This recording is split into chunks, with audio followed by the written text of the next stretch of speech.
के शो में। पंजाब महकमा एक्साइज एंड टैक्सेशन में मुबैना बदउनवानी कमर्शियल जायदादों पर टैक्स की शरह कम करने के एवज रिश्वत वसूली।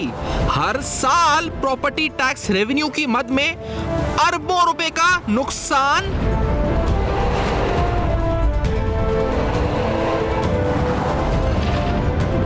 प्रॉपर्टी टैक्स 2 लाख, बदउनवान प्रॉपर्टी इंस्पेक्टर को 1.5 लाख रुपए रिश्वत अदायगी।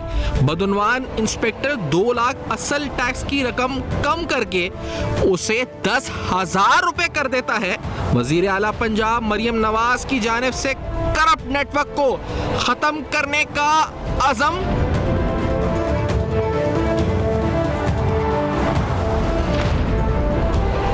फैसल फरीद की जगह captain retired Farrukh Atiq excise and taxation के नए डायरेक्टर जनरल तैनात।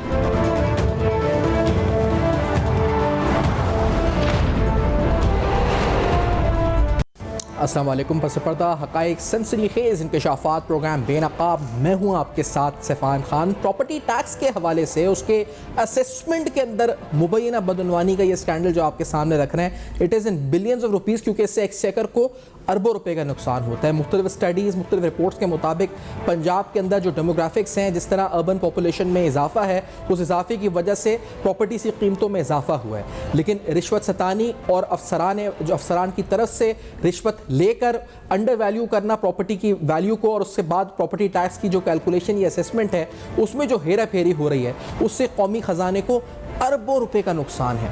इसकी तफसीलात में जाने से कबल कुछ बेसिक स्टैटिस्टिक्स और फिगर्स और कुछ खबरें और फैक्ट्स आपके सामने रखते चलें, क्योंकि प्रॉपर्टी टैक्स की कहा जाता है कि चंद एहलकार मुबैना तौर पर शहरियों को टैक्स अदा करने से ये इससे हौसला शिकनी भी करते हैं। यानी जो टैक्स का कल्चर है जो ऑलरेडी बड़ा मुतासर है, वो उससे और ज़्यादा मुतासर होता है। ये कहा जाता है कि ज़ायती फ़ायदे के लिए टैक्स के तखमीने में हेरा फेरी होती है और अफसरान और क्लर्कों का गठजोड़ है जो एक नेटवर्क ये पूरे शक्ल में ऑपरेट करता है। रिश्वत देकर जायदाद के मालिकान अपनी टैक्स वाजिबात में नुमाया कमी हासिल करते हैं।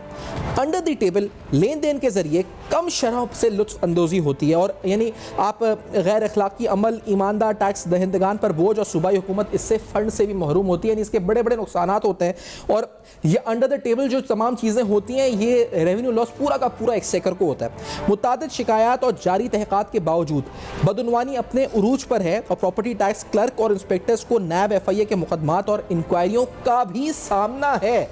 लेकिन हम सब जानते हैं कि accountability is not very strong in the country, जिसकी वजह से ये बच के निकल जाते हैं। प्रॉपर्टी इन मुकदमात में गुज़श्ता बरसों के दौरान बहुत कम पेशरफ्त देखने में आई है।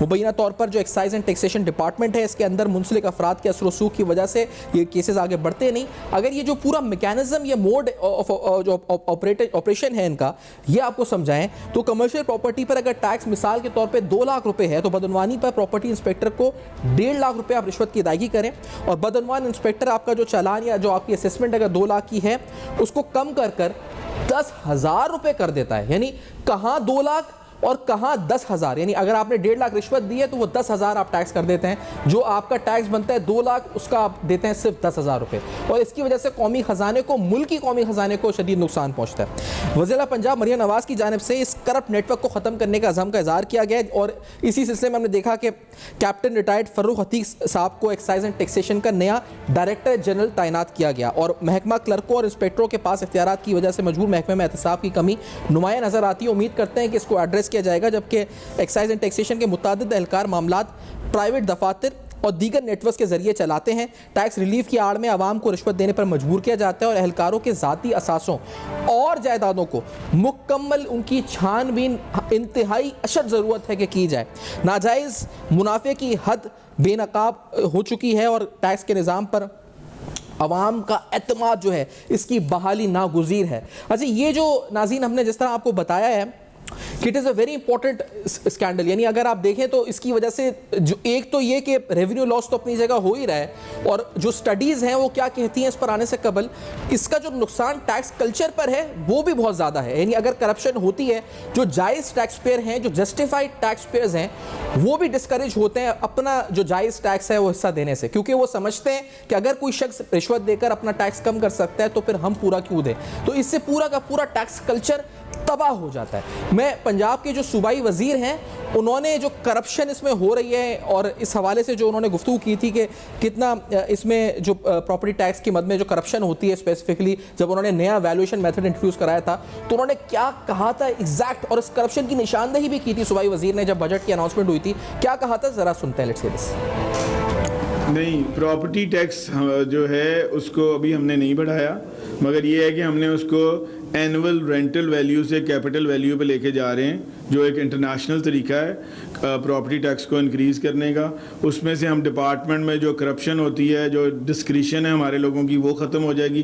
कैपिटल वैल्यू को अगर मैं आपको आसान ज़बान में समझाऊँ तो जो डीसी वैल्यू टेबल जो है उसके मुताबिक हम प्रॉपर्टी टैक्स जो है वो लेंगे आइंदा से, मगर ये अभी हम 1 जुलाई से नहीं शुरू कर रहे, इसको हम 1 जनवरी पे लेके गए हैं ताकि हम इस पर थोड़ी सी और वर्किंग कर लें और इसको बेहतर तरीके से इसकी इम्प्लीमेंटेशन की जाए। यानी हम ARV मेथड ख़त्म करेंगे। और उन्होंने भी कहा जी करप्शन होती है, ख़ास तौर पे फिर उन्होंने प्रॉपर्टी के हवाले से जो पोटेंशियल मौजूद है वो कितना है, और ख़ास तौर पे पाकिस्तान का कंपैरिजन रीजनल कंट्री से किया जाए या पंजाब के मुख्तलिफ बड़े शहरों का मुकाबला भारत से या दीगर रीजनल कंट्री से किया जाए तो कितना पोटेंशियल है, इस पर मिनिस्टर साहब ने क्या फरमाया था, आपको ये भी सुनाते हैं, लेट्स हियर दिस। मैं आपको ये बताना चाहूँगा कि ये जो सूबा पंजाब है 13 करोड़ की आबादी का सूबा है। अगर यहाँ पे सही तरह से प्रॉपर्टी टैक्स लिया जाता आज तक तो 100 अरब रुपए से ऊपर इस पे आज तक हमारा 100 अरब से ऊपर इसका बनता है। और ये सारे इंटरनेशनल इदारे और जिन जिन पाकिस्तान में जो फाइनेंशियल इंस्टीट्यूशंस हैं उन्होंने इसके ऊपर जो वर्किंग करके हमें जो बताया है, होता ये रहा है कि लम्हा फ़िक्रिया, और होता ये रहा है कि हर 5 साल के बाद हमने जो टेबल है रिवाइज़ करना होता है। अब आखिरी टेबल हमने 2014 में नून लीग की हुकूमत ने रिवाइज़ किया था, उससे आखिरी टेबल जो था वो 2004 में रिवाइज़ हुआ था। तो हर 5 साल में, और उससे पहले भी 15-15 साल बाद रिवाइज़ होते रहे टेबल। अगर हम हर 5 साल में टेबल रिवाइज़ करते तो शायद ये अभी 50 बिलियन से ऊपर चला गया होता। नाज़रीन, आपको ये बताएं कि एक स्टडी रिसेंटली हुई और स्टडी के अंदर बताया गया कि पंजाब में कितना पोटेंशियल है, और ख़ास तौर पर पंजाब का कंपैरिजन अगर रीजनल कंट्रीज़ के साथ और शहरों के साथ किया जाए तो कितना फ़र्क इसमें आता है। तो इस स्टडी के मुताबिक जो यूटिलाइजेशन ऑफ प्रॉपर्टी टैक्सेस इन पंजाब है, ख़ास तौर पर कंपैरिजन किया गया लो इनकम और मीडियम इनकम कंट्रीज़ के साथ, और हमने देखा कि ख़ास तौर पर अगर आप दोनों बार चार्ट्स देखें तो जहाँ Punjab in terms of GDP जो Punjab property tax utilisation in comparison to middle income and low middle income countries देखी जाए तो ये 0.05% है, 0.05% है। और यही रेट अगर जो पाकिस्तान का पर कैपिटा इनकम है इस हिसाब से दीगर ममालिक का देखा जाए जो लो और मिडिल इनकम कंट्रीज हैं तो ये तकरीबन 0.3 या 0.35% के बीच में आता है। तो ये आप डिफरेंस देख सकते हैं कि हम कहाँ खड़े हुए हैं। और जब हम कहते हैं कि टैक्सेस बढ़ाने चाहिए तो हम आखिरकार टैक्स बढ़ा क्यों नहीं पाते, ये बड़ा अहम सवाल है बुनियादी, क्योंकि इसमें चोरी और इसमें दीगर अंसर होते हैं और corruption is very basic factor जिसकी वजह से ये नुकसान होता है। आपको मजीद बताएं कि जो urban property tax collection per capita अगर देखा जाए, ख़ास तौर पे साउथ एशिया के कुछ शहरों से पंजाब के मुख्तलिफ शहरों का इस वक्त मवाजना किया जाए तो वो रेट्स भी हमने निकाले हैं। बंगलोर में अगर पर कैपिटा देखा जाए तो ये 25.1 बनता है ये फिगर, और अगर भारत ही के शहर हैदराबाद में देखा जाए तो 22.4, अगर मुंबई में देखा जाए तो 20.7, जबकि चेन्नई में ये 12 जो है % आता है अगर पर कैपिटा के हिसाब से देखा जाए। और ये कंपैरिजन है रीजनल साउथ एशियन कंट्रीज़ के साथ, जबकि लाहौर में ये रेट सिर्फ और सिर्फ 2.9 है, जबकि पूरे पंजाब का 0.8 है। तो ये एक बहुत बड़ी डिस्क्रिपेंसी है जिसकी वजह से हम अफेक्ट होते हैं। जो मिनिस्टर साहब ने कहा कि 100 अरब का पोटेंशियल है, ही इज़ वेरी राइट, लेकिन रीजनली हम बहुत पीछे खड़े हुए हैं और हमें इस पर काम करने की ज़रूरत है। एक और बड़ी अहम डिस्क्रिपेंसी जो आपके सामने हम रखेंगे, इसी रिपोर्ट में बताया गया कि कितनी इनइक्वालिटी है टैक्सेस के हवाले से लाहौर में ही। 2 मुख्तलिफ प्रॉपर्टीज़ जिनकी वैल्यूएशन की गई और इस रिपोर्ट के अंदर जो आपके सामने हम रख रहे हैं, ये बताया गया कि 2 प्लॉट्स हैं एक एक कनाल के जिनकी मार्केट वैल्यू तकरीबन 1 है। एक प्लॉट जो है वो एक्साइज एंड टैक्सेशन के जुरिस्डिक्शन में आता है पंजाब के, और एक प्लॉट आता है कैंटोनमेंट बोर्ड के जुरिस्डिक्शन में। जो एक्साइज एंड टैक्सेशन के जुरिस्डिक्शन में प्लॉट आता है एक कनाल का, वो भी 4,500 गज का है, और कैंटोनमेंट बोर्ड के जुरिस्डिक्शन में जो आता है वो भी 4,500 गज का है, और दोनों की मार्केट वैल्यू तकरीबन सेम है, लेकिन दोनों की जो टैक्स डिमांड है वो मुख्तलिफ है। यानी अगर जो प्रॉपर्टी 4,500 गज की एक्साइज एंड टैक्सेशन के और जुरिस्डिक्शन में आती है, उसका जो टोटल टैक्स लाइबिलिटी है वो 11,675 रुपए है। और तकरीबन उसी मालियत की प्रॉपर्टी, उसी साइज की प्रॉपर्टी यानी 4,500 गज का जो प्लॉट है वो कैंटोनमेंट बोर्ड में अगर आता है तो वो तकरीबन उसकी जो टैक्स लाइबिलिटी बनती है 25,500 रुपए बनती है। आप समझ सकते हैं कि डबल से भी ज्यादा फर्क आ रहा है। यानी अगर 11,000 रुपए एक्साइज एंड टैक्सेशन वाले एक प्रॉपर्टी पर टैक्स लाइबिलिटी लगा रहे हैं तो वही प्रॉपर्टी अगर उसी वैल्यू की कैंटोनमेंट बोर्ड में तो 25,000 रुपए का फर्क है, यानी डबल से ज्यादा का फर्क इसमें आता है। तो आखिरकार ऐसा क्यों है?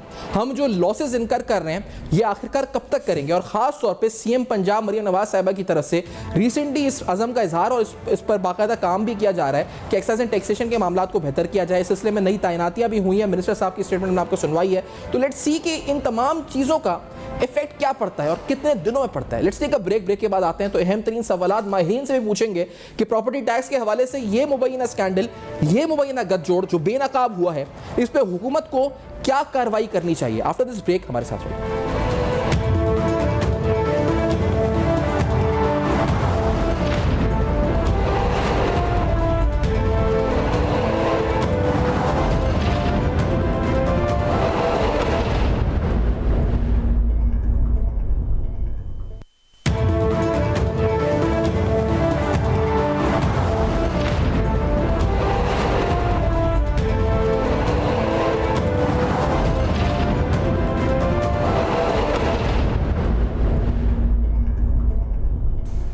Welcome back. आप देख रहे हैं बेनकाब। अहम तरीन सवालात, प्रॉपर्टी टैक्स में कितना पोटेंशियल है, ये करप्शन होती किस तरह से और इससे कितना नुकसान होता है। डॉक्टर इकरामुल हक साहब माहिर टैक्स रूल प्रोग्राम में साथ मौजूद हैं। इकराम साहब, हाउ डज दिस वर्क्स? ये किस तरह काम करता है? ये पूरा जो टैक्स प्रॉपर्टी असेसमेंट जो करते हैं वो किस तरह इसको अंडर वैल्यू करते हैं और इससे कितना नुकसान होता है? पहले ये बताएं काम कैसे होता है, करते कैसे हैं ये लोग?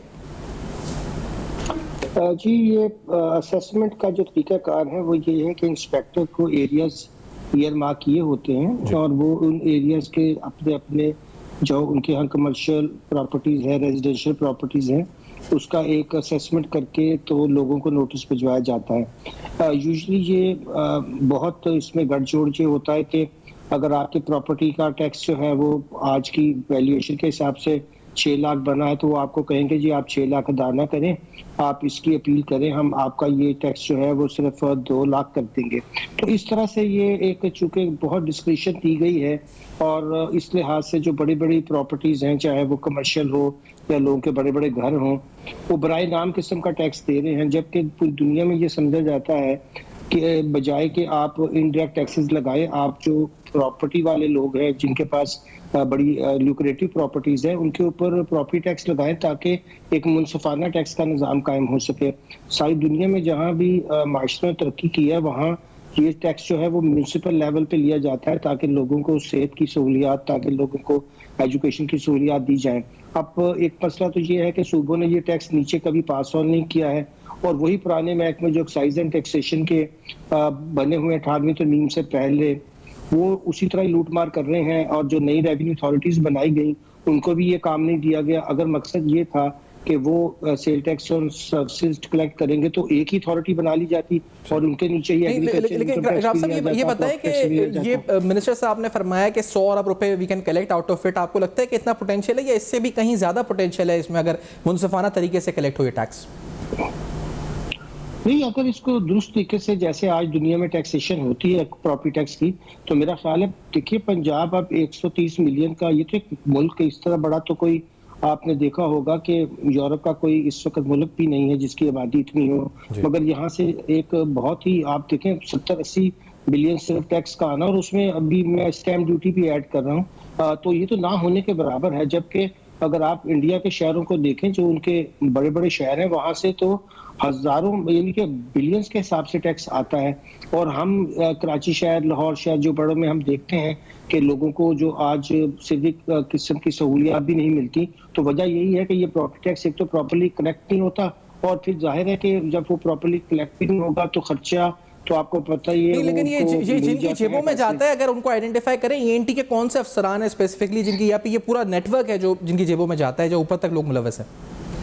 नहीं जी, ये तो ऊपर तक देखें आप अगर इनका रिकॉर्ड निकाल के देखें तो जो डायरेक्टर लेवल पर भी अपील्स होती हैं वहां पे 500%, 600% रायत कैसे दी? इसका मतलब है कि इंस्पेक्टर ने इतनी गलत असेसमेंट की थी कि उसके ऊपर इतनी बड़ी रायत दी जाती। यानी पूरा एक माफिया है, पहले तो लोगों को उनको बड़े बड़े नोटिस भेजे जाते हैं और फिर बाद में उनसे डील करके।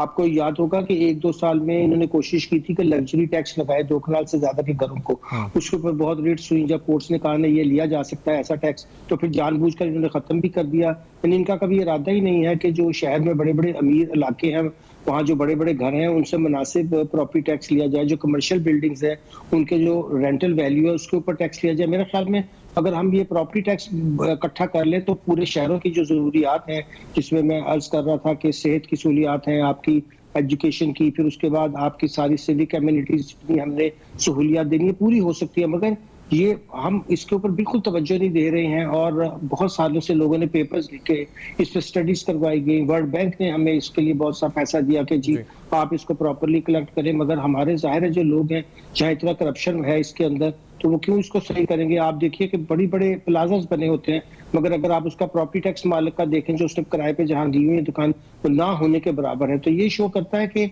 ये जितनी बड़ी ये करप्शन इसमें एक्साइज एंड टैक्सेशन वाले करते हैं, वो तो अल्लाह की पनाह है इसमें। अच्छा, ये मुझे बताएं इसमें डॉक्टर साहब कि हमने ये देखा कि जो रिपोर्ट लम्स के हवाले से जो अली चीमा साहब ने प्रिपेयर की थी, उसमें ये भी कंपैरिजन दिया गया कि इनइक्वालिटी इस हद तक भी है कि मिसाल के तौर पे एक प्लॉट 4,500 गज का उस इलाके में जो एक्साइज एंड टैक्सेशन की जुरिस्डिक्शन में आता है और एक प्लॉट वो जो कि कैंटोनमेंट बोर्ड की जुरिस्डिक्शन में आता है, दोनों की वैसे मालियत एक है लेकिन टैक्स लाइबिलिटी बिल्कुल अलग है। एक पे 25,000 बन रही है, एक पे 11,000 बन रही है। तो विद इन लाहौर भी जो एरियाज कैंटोनमेंट बोर्ड में आते हैं उनका बिल्कुल उनका रेट में और इनके रेट में इतना फर्क क्यों है? क्या वजह है कि कैंटोनमेंट बोर्ड के ज्यादा रेट्स हैं लाइबिलिटी और ये जो ईएनटी वाले कर रहे हैं ये बिल्कुल कम कर रहे हैं? जाहिर है वहाँ जो टैक्स कलेक्ट करने में वो करप्शन का एलिमेंट नहीं है। जो एक तो बुनियादी तौर पर ये एलिमेंट है, फिर दूसरा ये कि अभी इस पे कोई हमने इसको वो जो पुराना घिसा पिटा निज़ाम है उसको तब्दील भी नहीं किया है कि हमें आज जितने भी बड़े बड़े शहर हैं जहाँ जाहिर है कि म्यूनसिपल हुकूमत को लोगों को सारी सहूलियात देनी है, तो वो कोशिश करते हैं कि वहाँ एक फेयर वैल्यू के ऊपर टैक्स लिया जाए और उसका बोझ जो है वो अमीर जो टैक्स प्रॉपर्टी होल्डर्स हैं उन पे ज्यादा हो और गरीबों पे कम हो। मगर हमारे यहाँ तो बिल्कुल उल्टा है। और आप छोटी छोटी दुकानों को देखें तो नाजायज टैक्स भेजा होता है और जो बड़े बड़े घर हैं या प्रॉपर्टी कमर्शियल है उसके साथ साजबाज करके उनसे तो बराए नाम टैक्स लिया जाए। और आपने सही फरमाया, अगर ये कंपैरिजन इनका और कंटोनमेंट के एरिया से कर ली जाए तो वहाँ डबल के करीब वहाँ से टैक्स की इवन वैल्यूएशन के एतबार से हमें नजर आ रहा था। तो ये कैसे मुमकिन है कि डीसी रेट जो है वो इतना कम हो? और ये जानबूझकर भी आप देखिए कि डिप्टी कमिश्नर्स के जो रेट हमने रखे हुए हैं, इसलिए एफबीआर ने अपना एक रेट रखा हुआ है कि नहीं जी आप जिस मर्जी डीसी रेट पे प्रॉपर्टी रजिस्टर करवाएं, मगर आपको जो हमारा टैक्स है वो आपको एफबीआर के रेट पे देना होगा। तो इस मुल्क में 3 रेट चल रहे होते हैं, एक वो जो एक्चुअल प्रॉपर्टी का कमर्शियल या उसका मार्केट रेट होता है, एक वो जिस पे ट्रांजैक्शन होती है, एक वो जिसके ऊपर नहीं। लेकिन क्या ये हल है कि पंजाब के सूबाई वजीर कह रहे थे कि हम डीसी रेट्स को बढ़ा दें, अगर हम टाइमली बढ़ाते तो शायद ये हम प्रॉपर्टी टैक्स ज्यादा कलेक्ट करते। तो इज इट द सोल्यूशन कि आप उसको जो डीसी रेट्स हैं उसको या जो वैल्यूएशन टेबल्स हैं उनको रीअसेस करते रहते वक्ती टाइम पर, आप डिले ना करते? क्या ये एक सोल्यूशन था या इन्फोर्समेंट इज सोल्यूशन? क्या आपको लगता है? दोनों चीजें हैं। एक तो जो जिस शरह पे हम ले रहे हैं वो बहुत ही अब कम है। अगर उसकी आप फेयर मार्केट वैल्यू देखें तो डीसी रेट जो है उससे बहुत पीछे है। इसलिए मैं देखिए अगर एफबीआर और डीसी रेट्स का फर्क देखें तो वो भी बहुत ज्यादा है। एक तो यूनिफॉर्मिटी होनी चाहिए कि जो रेट्स हम डिटरमिन करते हैं उसकी फेयर मार्केट वैल्यू कैसे डिटरमिन की जाए और वो मुनासिब तरीके से हर साल रिव्यू होनी चाहिए और ऊपर की तरफ जानी चाहिए, क्योंकि जाहिर है कि कीमतें तो बढ़ती हैं। तो ये बात बिल्कुल ठीक है। और दूसरा इन्फोर्समेंट के अंदर जो घपले हैं और जो करप्शन की दास्तान है वो तो हमने हर तीसरे चौथे मेरे ख्याल में महीने किसी ना किसी रिपोर्ट में वाजे होती है कि अमला किस कदर करप्ट है जो एक्साइज एंड टैक्सेशन का है। और खास तौर पे वो इंस्पेक्टर जो कहते हैं जी हमें इन इलाकों में लगा दें जहां वो बड़ी बड़ी लोगों के साथ उनके साथ मिलकर उनका प्रॉपर्टी टैक्स बचा सकते हैं। तो ये तो सबको पता है कि वो कितने पावरफुल हैं। आप उनके एसेट्स देखें, आप उनका लाइफस्टाइल देखें, जैसे आप एफबीआर के अंदर ये करप्शन देखते हैं नीचे की सतह पर, ये उससे कहीं ज्यादा आपको एक्साइज एंड टैक्सेशन में नजर आएगी, क्योंकि वो लोग भी यही काम कर रहे होते हैं। सही। और ये अरबों रुपए इस पर जो कौमी खजाने को नुकसान हो रहा है, और फिर हम ये कहते हैं कि हम जो सैलरी तबका है या वो तबका जो टैक्स ऑलरेडी दे रहा है, हम उसी पर बोझ बढ़ाते रहते हैं। हम कहते हैं नहीं जी आप और टैक्स दें, आप रेट बढ़ा दें, और इधर तो ये हम पूछ ही नहीं रहे कि क्या हो रहा है, किस तरह हो रहा है। और जो बाकी ममालिक, सर ये बाकी ममालिक में क्योंकि ये इस सवाल से जुड़ा हुआ है कि ARV मेथड जिसके बारे में मिनिस्टर साहब फरमा रहे थे कि हम उस मेथडोलॉजी को चेंज करेंगे, हम नया इंट्रोड्यूस करेंगे, तो क्या जो methodology of computing this assessment, ये जो असेसमेंट करने का तरीकाकार है, इसको चेंज करने से फर्क पड़ सकता है? जी बिल्कुल, एक तो वो सही तरीके से लगाना चाहिए। फिर प्रॉपर्टी की मैपिंग जो है आजकल बड़ी आसानी के साथ आपको पता है डिजिटली हो जाती है, और हमें पता चल जाता है उसके। आप इवन अगर कुछ नहीं तो गूगल की मैपिंग से ही देखें तो आपको पता चलता है कि ऊपर से हमें कितने बड़े बड़े जो है एरियाज नजर आते हैं जो लोगों के ऑक्यूपेशन में है। अंदर स्विमिंग पूल भी होते हैं उनके, और बहुत बहुत आप देखें लग्जरी वाले घर भी बने हुए हैं। तो एक तो उनकी फेयर एनुअल लेटिंग वैल्यू निकालनी चाहिए जो वाकई मार्केट का रेट हो उसका, और उसके मुताबिक टैक्स लगाना चाहिए। इससे बहुत फर्क पड़ेगा। और ये आपने दुरुस्त फरमाया कि जो हम कभी सेल टैक्स इतना हाई करते हैं, कभी सैलरी वालों के रेट हाई करते हैं, जिससे आप देखिए कि उस तबके के ऊपर बोझ पड़ता है जो बेचारों की फिक्स आमदनी है। और ये जो बड़ी बड़ी प्रॉपर्टी वाले हैं जहाँ फेयर टैक्सेशन हो सकती है, उसकी तरफ बिल्कुल सूबों की तवज्जो ही नहीं है, और सूबे अपना टैक्स खास कलेक्ट करते नहीं है। और फिर इसी रिपोर्ट में से बताया गया कि सूबा पंजाब का अगर आप पर Punjab property tax utilisation compare to low middle income countries देखते हैं तो पंजाब 0.05% पर है, जबकि लो मिडिल इनकम कंट्रीज का ये रेट 0.3 से 0.35% है। इतना बड़ा फर्क है सर ये जो है। तो ये वो क्या कर रहे हैं ऐसा जो हम नहीं कर रहे? देखिए ये क्लासिकल केस है जो हम जिसे पाकिस्तान में हम कहते हैं कि एलीट कैप्चर। देखिए एलीट कैप्चर तो एक मजा है कि जहां अमीर लोग जो है वो टैक्स देना नहीं चाहते और वो सारे खुद बैठे होते हैं असेंबली में, मगर दूसरी तरफ जहां टैक्स प्रॉपर्ली आ भी सकता है वहां जो महकमे के करप्शन है उसके भी यही लोग उनको अपॉइंट करवाते हैं। अगर आप देखें तो आज एक इंस्पेक्टर की अपॉइंटमेंट के पीछे 3-4 जो है वो सूबाई मिनिस्टर होते हैं, और वो इतना पावरफुल होता है कि उसको कोई हिला नहीं सकता, क्योंकि वो असल में उन्हीं के इंटरेस्ट को फॉलो कर रहा होता है। जो रेट लगे भी हुए हैं उसके मुताबिक भी असेसमेंट नहीं हो रही होती, और बहुत सारे एरियाज जो है वो उसको गायब कर देते हैं, लिख देते हैं जी और सेल्फ ऑक्यूपाइड था, ये तो जी रेंटल नहीं था, और ऐसे ऐसे उसमें लूप होल्स है लॉ में। और ये लॉ भी अब इतना पुराना हो चुका है, जो वेस्ट पाकिस्तान प्रॉपर्टी एक्ट था इमूवेबल का 68 का, कभी हमने कोशिश ही नहीं की कि उसको मॉडर्नाइज करें। फिर हमने जो मैं अर्ज कर रहा था कि हम उसकी डिजिटाइजेशन कर सकते थे, उसकी गूगल मैपिंग कर, वो भी हमने नहीं किया। तीसरा इन्फोर्समेंट का इशू है। जब आपका ढांचा ही एडमिनिस्ट्रेटिव इतना जो है वो करप्ट हो तो आप कैसे करेंगे उसमें कलेक्शन। और नुकसान इसका ये है कि गरीब लोगों पे टैक्स का बोझ बढ़ता चला जा रहा है, क्योंकि वो आपने अपना सेल टैक्स का रेट तो यूरोप वाला रखा हुआ है, और फैसिलिटीज आप देखें कि यहाँ सूडान वाली भी नहीं है। तो इससे ये हो ये रहा है कि एक तो हम वो टैक्स नहीं कलेक्ट कर पा रहे जो हमें करना चाहिए, और दूसरा इनइक्वालिटीज बहुत क्रिएट हो रही है, यानी कि जो टैक्स का बर्डन और इससे ये भी शायद सर ये हो रहा है कि जो टैक्स कल्चर है जिस पर ऑलरेडी लोगों का एतबार नहीं है, और जो लोग मुनसिफाना तरीके से टैक्स देना चाहते हैं वो भी डिस्करेज हो रहे हैं ना कि उनको फिर टैक्स देना चाहिए नहीं देना चाहिए। वो भी सोचते हैं कि हम भी रिश्वत देके फिर निकल जाते हैं सिस्टम से, क्यों हम इतना जी बिल्कुल इस तरह अपना जहन उस पर वो करें,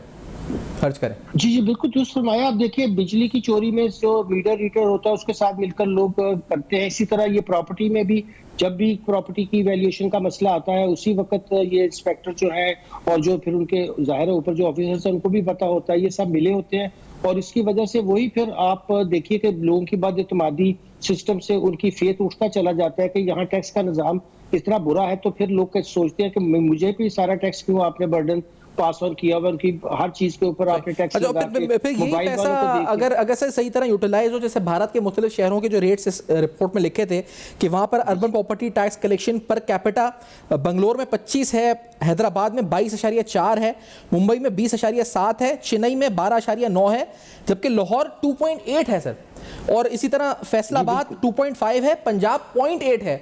तो ये जो फर्क है बंगलोर, हैदराबाद, मुंबई, चेन्नई का, लाहौर और फैसलाबाद से, ये फर्क भी इसी वजह से जो आपने फैक्टर्स हाईलाइट किए। और इससे शहरियों का फायदा या नुकसान कितना होता है, वहां के शहरी कितने मुस्तफीद हो रहे हैं ज्यादा टैक्सेस की वजह से सर्विसेज की सूरत में? जी देखिए जी बिल्कुल, देखिए ना मसला ये है कि अब उनकी जो इकोनॉमी में एक बहुत बड़ी ग्रोथ हुई वो अर्बन एरियाज के अंदर इसी पैसे की वजह से उन्होंने अपने एजुकेशन सिस्टम को फंड किया है, उन्होंने अपनी हेल्थ सिस्टम को फंड किया है।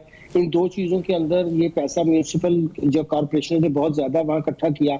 हमने तो थर्ड ईयर की गवर्नमेंट ही नहीं बनने दी। अभी ये जो नई बात हो रही थी कि एमकेएम कह रही है कि जी आप वो लोकल गवर्नमेंट्स को भी ठीक करें, वो हम करना ही नहीं चाहते हैं। 18वीं तरमीम के बाद आर्टिकल 140A के तहत ये नीचे डिवॉल्व होनी थी पावर्स, इकोनॉमिक भी होनी थी, एडमिनिस्ट्रेटिव भी होनी थी और फाइनेंशियल भी होनी थी, मगर उन्होंने करने ही नहीं दी। और फायदा यही है कि जब रेजिडेंट्स को पता चलता है कि मेरे टैक्स से अच्छा पब्लिक स्कूल चल रहा है, मेरे टैक्स से अच्छा पब्लिक हॉस्पिटल चल रहा है, तो उसको देने की भी ख्वाहिश होती है। अब तो ये है कि वो कहते हैं कि जी ठीक है, ये आप खुद अरेंज करें और हम जो है ये टैक्स ना कलेक्ट करेंगे और अमीर लोग जो है वो उससे फायदा उठाते रहेंगे और गरीब लोग बेचारे दबते रहेंगे। तो ये पाकिस्तान के अंदर प्रॉपर्टी टैक्स का केस एक क्लासिक स्टडी है जो हमें बताता है कि पिछले 30-40 साल में जो हमने बुरा हरकतें की हैं उसकी वजह से हमने अपने पूरे समाज को, पूरे माशरे को तबाह कर दिया है। बहुत शुक्रिया डॉक्टर इकराम उल हक साहब, आपने प्रोग्राम में ज्वाइन किया और अपना मौक़िफ़ दिया। इस हवाले से आपने देखा प्रॉपर्टी टैक्सेस के हवाले से कितना बड़ा गैप है, रीजनली हम कहाँ खड़े हुए हैं और बहुत से हम सवाल निशान हैं, ना सिर्फ तमाम सिस्टम के ऊपर, इसकी इन्फोर्समेंट के ऊपर, बल्कि उन अफसरान पर जो करप्शन करके पाकिस्तान के कौमी खजाने को अरबों रुपए का नुकसान पहुंचा रहे हैं। आफ्टर दिस ब्रेक हम समराइज करेंगे सारी गुफ्तगू, हमारे साथ रहेगी।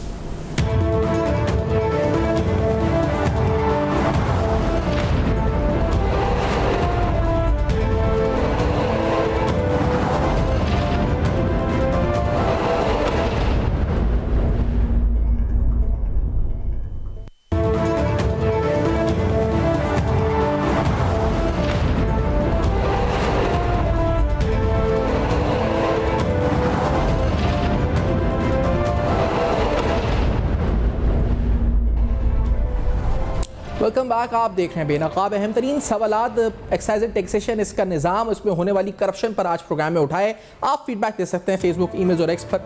देखते रहिएगा। अब तक अपना बहुत ख्याल रखिए।